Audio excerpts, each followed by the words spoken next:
Between 5 and 6 lakh crore rupees were locked away in Swiss bank accounts. This represented decades of capital, untaxed, unmonitored, and held by the very people who had spent years siphoning it out of the country. In 2014, freshly appointed National Security Advisor Ajit Doval reviewed a highly classified dataset containing intelligence on offshore Indian wealth. The numbers were staggering. Between 5 and 6 lakh crore rupees were locked away in Swiss bank accounts. This represented decades of capital, untaxed, unmonitored, and held by the very people who had spent years siphoning it out of the country. Doval identified that this network was the primary funding mechanism for organized crime and anti-state activities. The accounts provided the liquidity necessary for a parallel economy to function outside the law. Recovering this money required a shift in strategy.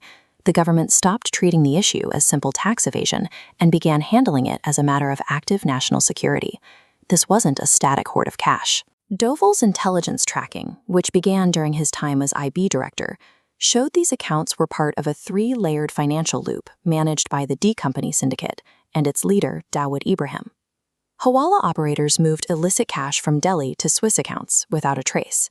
In the second layer, the syndicate flooded India with Pakistani-printed counterfeit notes to devalue the rupee. Finally, the actual domestic currency left behind funded terror and political influence, feeding the system.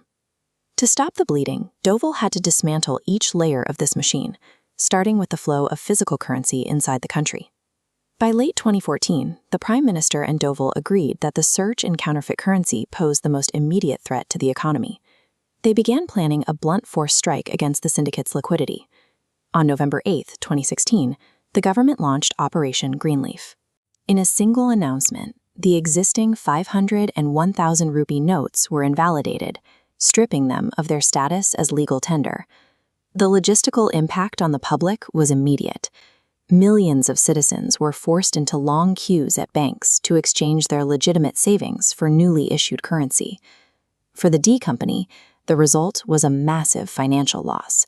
Their stockpile of counterfeit notes, worth thousands of crores, became worthless paper overnight. While demonetization neutralized the fake currency layer, billions in real hoarded cash and the offshore accounts in Switzerland remained out of reach. Dawood responded by attempting to salvage his remaining domestic cash reserves. He organized a plan to move 10,000 crore rupees in real hoarded currency across the Bengal border to be exchanged through a network of proxies. Doval was able to track this movement because of an asset on the ground in Karachi, an Indian operative named Shobit Sharma. Sharma had spent years infiltrating the syndicate's logistics hub to monitor their cross-border transactions. During the final stages of the transport, Sharma realized his cover had been blown. To prevent the syndicate from extracting his intel through torture, he used a synthetic suicide pill, the ultimate sacrifice to keep the mission alive. Sharma's final coordinates allowed Doval to deploy tactical teams and the BSF to the Malda sector. They intercepted the convoy exactly as it crossed the border, seizing the entire 10,000 crore cash. This operation cut off the syndicate's domestic liquidity, leaving the Swiss bank accounts as their final remaining stronghold. In early 2019, the government moved against the first layer, the Hawala network. By tracking his properties in Dubai, intelligence agencies arrested Iqbal Mirchi, the man responsible for managing Dawood's international money transfers. With the network's manager in custody, Doval turned to the final obstacle, the Swiss Financial Authority, FINMA. He bypassed the standard years-long legal requests and opened a direct back channel. Doval delivered a high-stakes ultimatum. He informed the Swiss that if the data wasn't released within 48 hours, India would publicly declare that Switzerland was knowingly sheltering assets linked to active terrorist financing. Facing the risk of being placed on an international financial watch list, FINMA relented. They handed over a massive cache of data, including the decrypted names and transaction histories for over 400 illegal Indian accounts.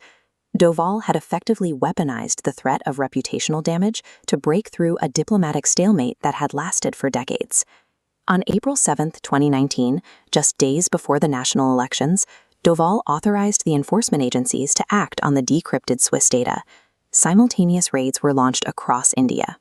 Enforcement Directorate and income tax teams breached the homes and offices of the country's most powerful, untouchable figures. The raids exposed a web of politicians and billionaires directly connected to the D Company. For the first time, the evidence from the Swiss vaults was being presented to the Indian public. The 5-year campaign had successfully mapped the illicit money trail, dismantled the Hawala routes, and neutralized the syndicate's counterfeit currency. Operation Greenleaf demonstrated that defeating a shadow economy is not just about financial audits. It's about treating the flow of money as the most critical battlefield of modern warfare.